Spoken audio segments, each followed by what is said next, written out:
భారతదేశానికి చెందిన యూట్యూబర్లతో పాకిస్తాన్ కు చెందిన ట్రావెల్ ఏజెంట్ నోషాబాజ్ షెహజాద్ గూఢచర్యం చేయించినట్లు అధికారుల విచారణలో తేలింది. పాకిస్తాన్ లో పర్యటించే భారత యూట్యూబర్లకు వీసాలు ఇప్పించడంతో నోషాబా కీలక పాత్ర పోషించినట్లు గుర్తించారు. లాహోర్ లో ట్రావెల్ ఏజెన్సీ ఏర్పాటు చేసుకున్న నోషాబా పాకిస్తాన్ ఐఎస్ఐకి సహాయంగా పనిచేస్తోంది. భారత్ లో ఐఎస్ఐ ఏజెంట్లను నియమించడంలో, వారికి పాకిస్తాన్ ప్రయాణం కల్పించడంలోనూ, గూఢచర్య నెట్వర్క్ ను స్థాపించడంలోనూ చాలా చురుకైన పాత్ర పోషించింది.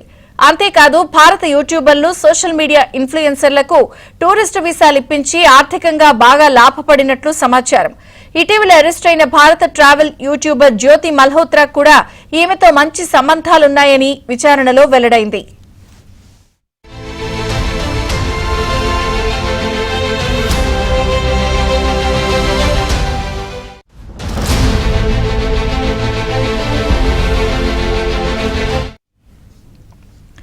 పాకిస్తాన్లోని లాహోర్ లో ట్రావెల్ ఏజెన్సీ నడుపుతున్న మేడం ఎన్ భారతీయ సోషల్ మీడియా ఇన్ఫ్లుయెన్సర్లకు తన దేశానికి ప్రయాణించడానికి సహాయం చేయడమే కాదు, వారిని ఐఎస్ఐ గూఢచారులుగా ఉపయోగించుకోవడానికి కూడా పునాది వేసిందని దర్యాప్తు వర్గాలంటున్నాయి.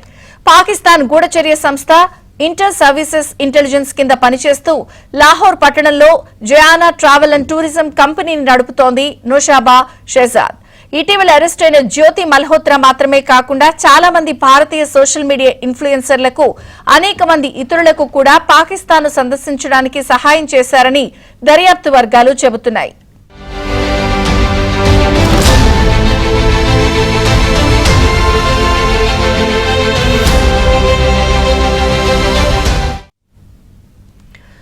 భారత్ లో అరెస్ట్ చేసిన సోషల్ మీడియా ఇన్ఫ్లుయెన్సర్లను విచారిస్తున్నప్పుడు ఈమె పేరు వెలుగులోకి వచ్చింది.